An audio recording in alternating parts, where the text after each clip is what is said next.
నిధి అగర్వాల్ నాగచైతన్య సవ్యసాచితో టాలీవుడ్ లో ఎంట్రీ ఇచ్చింది. కానీ ఆమెకు నిజమైన బ్రేక్ వచ్చింది ఈ స్మార్ట్ శంకర్ సినిమాతో. అయితే ఆ సక్సెస్ ను తర్వాతి సినిమాలో నిలబెట్టుకోలేకపోయింది ఈ భామ. కానీ పవన్ కళ్యాణ్, ప్రభాస్ లాంటి స్టార్ హీరోల సినిమాల్లో అవకాశాలు రావడం ఆమెకు మళ్ళీ బ్రేక్ ఇవ్వనుంది. కానీ ఈ సినిమాలు లేట్ అవ్వడం ఆమె వెయిటింగ్ పీరియడ్ ని అంతకంతకు పెంచేస్తూ ఉంది.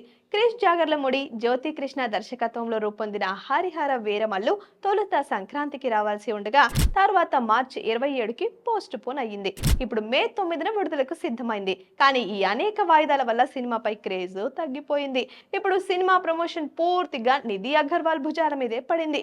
అయితే పవన్ కళ్యాణ్ సినిమాల ప్రమోషన్ లో ఎక్కువగా పాల్గొనరు. ఇక ఆయన పొలిటికల్ కమిట్మెంట్స్ తో లేకుండా ఉండడంతో ప్రమోషన్ కు రావడం అసాధ్యం. దీంతో నిధికి సినిమా మీద హైప్ క్రియేట్ చేయడం చాలా కష్టంగా మారింది. ఇదే పరిస్థితి ప్రభాస్ ది రాజా సబ్ సినిమాకు కూడా.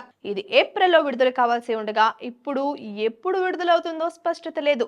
ఈ సినిమా మీద నిధి చాలా ఆశలు పెట్టుకుంది.